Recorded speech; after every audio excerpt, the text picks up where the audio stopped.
От здравето към природата, редки видове дървета системно са били изсичани на Витоша. Затова природозащитници започнаха повторно залесяване. За тази акция и за непознатите богатства на планината край София, на живо Радослав Чолаков.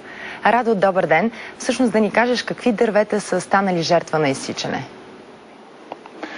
Изсичани са били предимно бяла върба и зелена елша по поречието на Струма, което за пореден път доказва нашето грубо отношение към планината, където ние обикновено отиваме преди всичко с мисълта да се наедем и напием до пръсване и оставяме след себе си купища боклуци, незагасени огньове и така застрашаваме живота на тези птици, които са изложени в музея на совите на Витоша.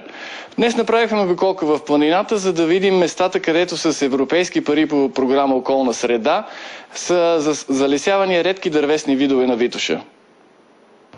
Проучванията показват, че половината от флората в цяла България може да бъде видяна на куп в планината Витоша. Емблематично растение е витошкото лале, или още се казва планински божур, с ярко-жълти цветове. Други интересни видове защитени, това е планинския крем, още златистата кандилка. В южната страна на Витоша се среща котенцето, съсънка, горската съсънка, дивия зюмбюл. Гордо за Витоша са и горите от тис. Тисът е иглолистно растение, включено в червената книга. Това е двудомен вид. Отделно женски, отделно мъжки индивиди растат.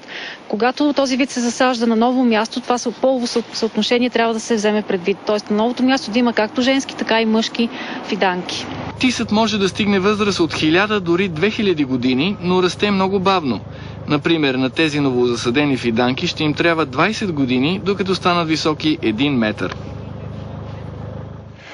Така че следващия път, когато отидете на планината и видите големи и красиви дървета, помнете, че те не са така даром израсли, а изискват грижи и трябва да бъдат пазени.